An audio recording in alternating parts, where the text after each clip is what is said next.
So as pretty much everybody knows, I did the top scumbags from the motorcycle world. Number 1. Now, I never said his name because I just always felt like the one side of the story that I was getting, some things kind of didn't add up, so I didn't want to put that jacket on him. Plus, he's at trial, so I never said his name. Now, a lot of people have gone out in the comments and they've taken their guess. A lot of people have been right, a few have been wrong. So on this video, I'm just going to come out and say it. Yes, I was talking about Ray Ray from the Sonoma charter of the Hells Angels. Now, like I said, I have been steadily listening to the trial, to the goings on, the testimonies of certain people, and kind of trying to piece together what I've been lied to about. Did Ray Ray actually do this? What's the probability of it? Then, of course, by doing this video, Ray Ray's people, they reached out. Now, of course they did. And it wasn't on no funny business. It wasn't on no disrespect whatsoever. It was more on a, hey, you listen to T's side, please listen to our side, and just make your decision from that, or don't make any decision, but at least hear us out. Now, of course, I have no skin in the game, so I listen. And as I'm listening, the little things that were bugging me started to make more sense. And the sad truth is, I'm not sure if we've been lied to or not, everyone, but I have all that and much more. This is who I was, but it's definitely not who I am. Welcome to Vegas Profile Stories. Let's get it.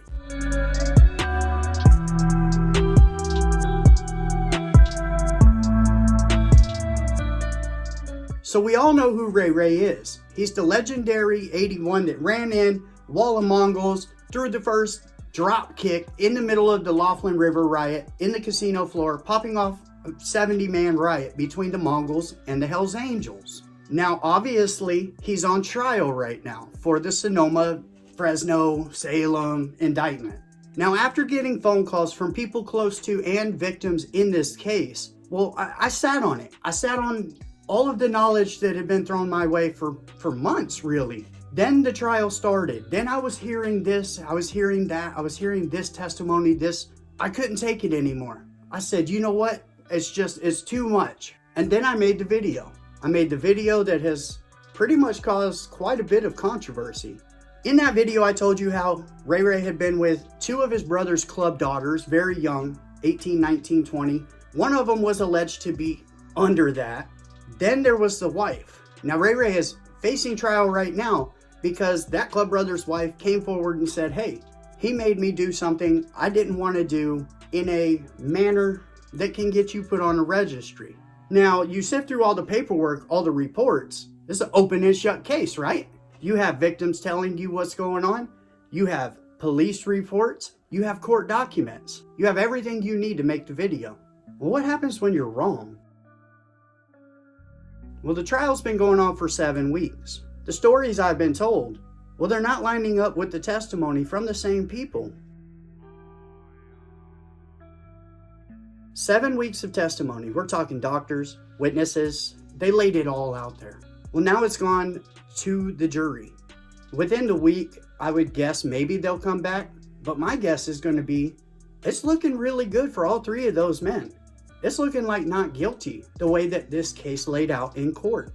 Especially in the closing arguments and certain testimonies, it flipped itself upside down. And now here I am, having to make a video telling you guys what has happened in this trial. What I'm going to do right now is I'm just going to break down the facts of this case, the absolute proven facts that nobody is denying. After that, you guys can all make your own decision on what you think or don't think about this case. Now, Ray Ray has been with a woman, we're just going to call her D, for years. When D was about 19 or 20 years old, Ray Ray was about in his 30s. D is the daughter of one of Ray's club brothers. Ray has started a family. He has children with D. Now, Ray Ray's in and out of prison during their time together. Obviously with Laughlin, and then he got into the mortgage fraud thing. There was grow house stuff. Like, Ray Ray's always out there doing something, trying to get paid. So Ray Ray's in prison. While he's in prison, his girl D and his club brother T start having a year-long affair. Now, I can go ahead and say this with absolute certainty because T actually had to admit that on the stand. This is something that was told to me that never even happened. But when you're faced with it all, when you have to put your hand on the Bible and swear to it, it happened. and you had to admit it. Now, that year-long affair only ended when T himself was caught up in a grow house indictment and was sent off to the pokey. Now, T is also married to a club brother's daughter. Now, T has a daughter. T also brings his daughter around club functions. Now, I heard there was something about a food truck or this or that. She had been hanging around since she was 15, 16. Well, it was told to me that around 17 years old is when this happened with her and Ray Ray. Now, Ray Ray lives right across the street from T, but he didn't move into that house until T's daughter was 18 and a half years old. Now, T got on the stand and he told everybody that he knows for a fact that this went down between Ray Ray and his daughter when they lived across the street from each other.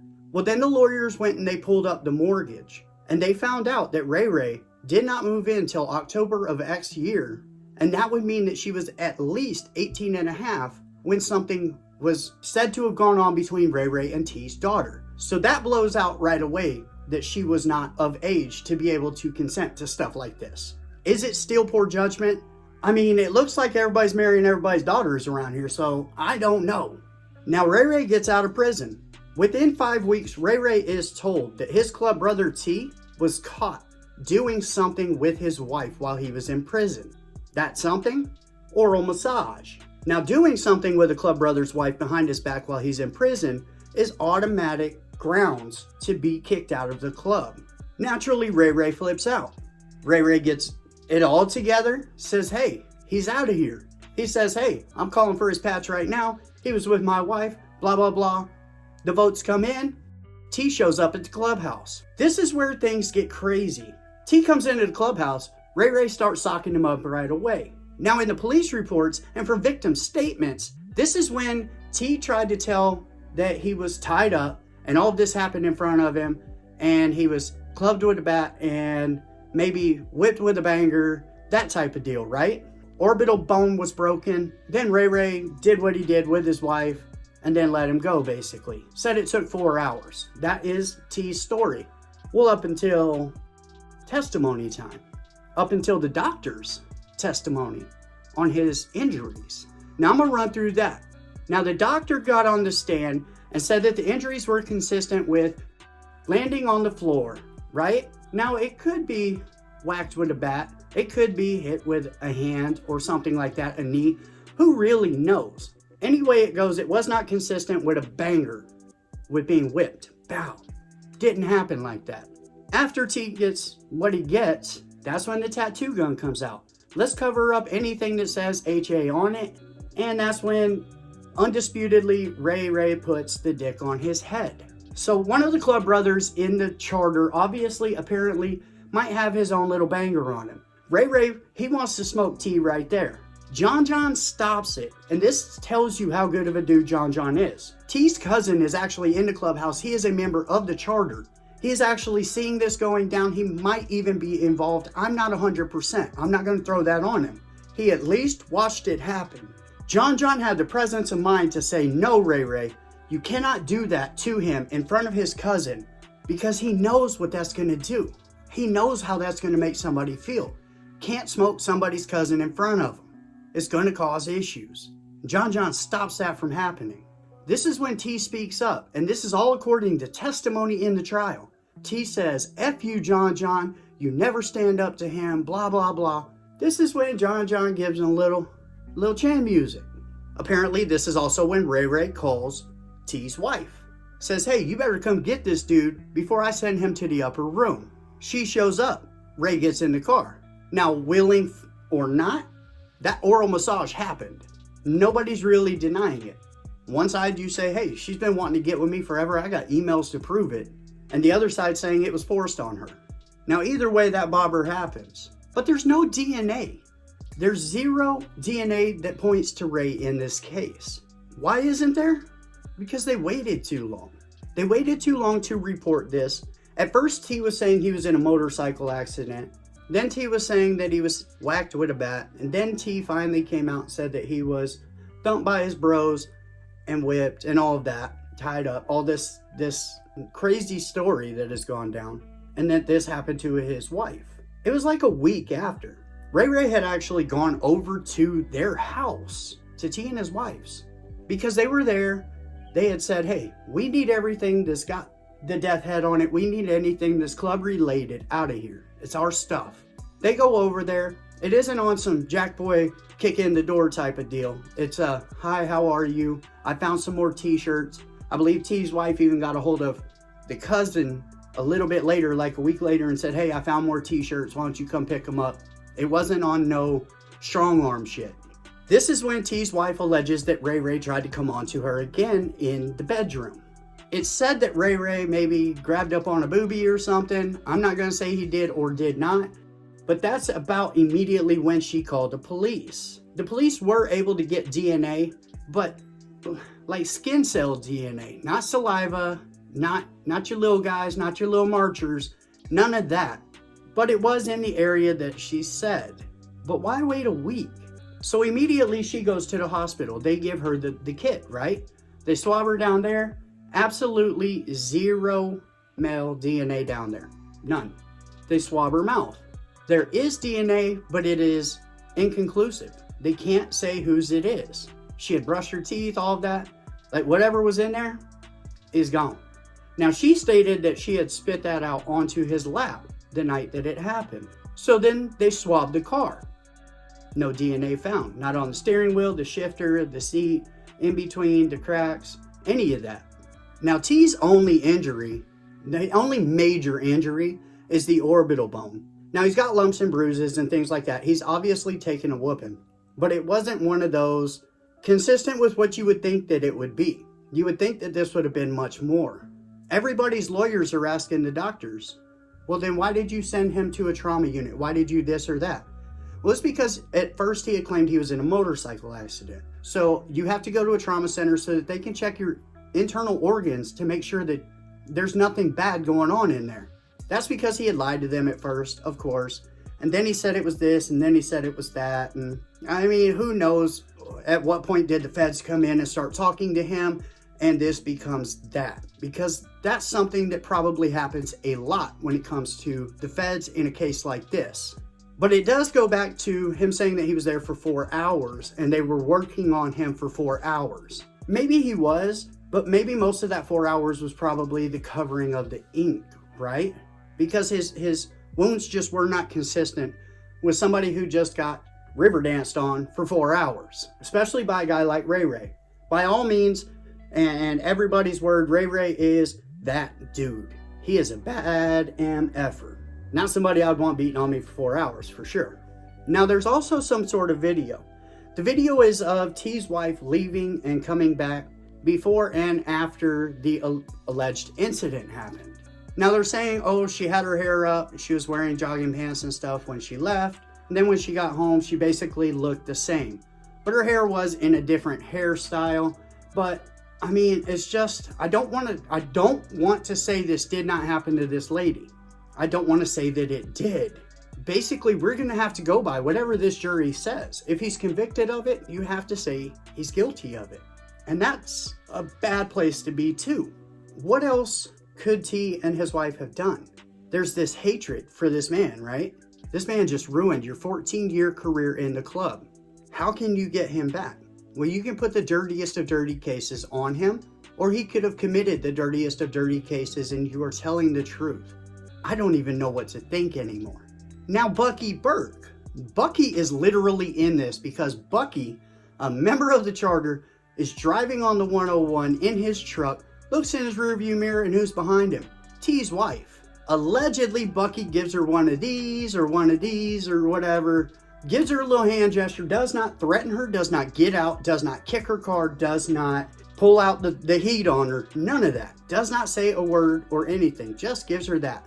Bucky is now facing intimidating a federal witness and standing trial next to Rain Man and Ray Ray right now for that.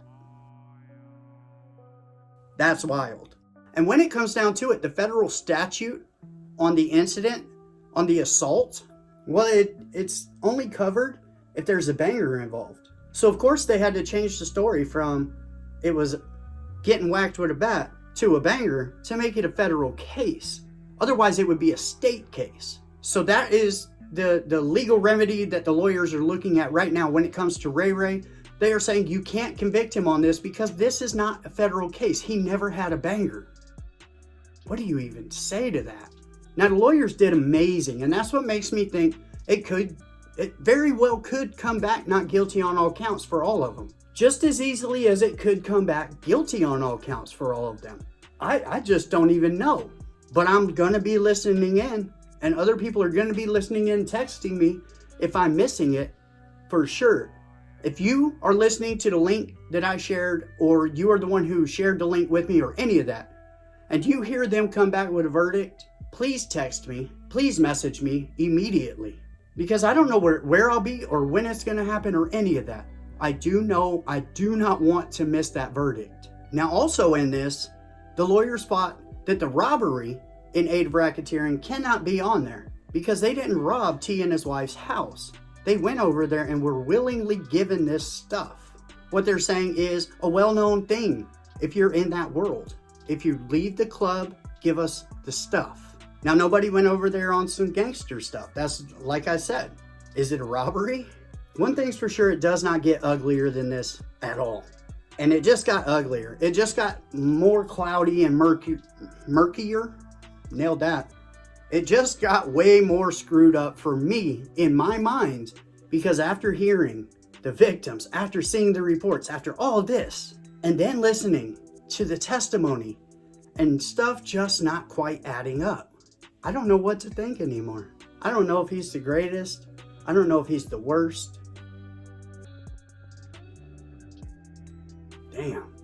Now, I will stand by the fact that a black cloud looms over Ray Ray's head. Everybody knows that. Some people are just built like that. They're born like that. They live like that. Where they go, things happen. One thing I am for sure of, though, club daughters and club wives do not mix well. This is insanity. But T married a club brother's daughter. I mean, so you can't be mad at Ray Ray, especially if it's given to Ray Ray. By all means, Ray Ray is like, I don't know, the Chuck Norris of the motorcycle world. He's that dude. So he just got to walk up and be like, what's this, a gift from grandma? Hide your daughters, hide your wife. The more you fuck around, the more you're going to find out. Thank you for coming to Vegas Profile Stories. I appreciate each and every one of you. I hope you guys have an amazing day, and I'll see you next time.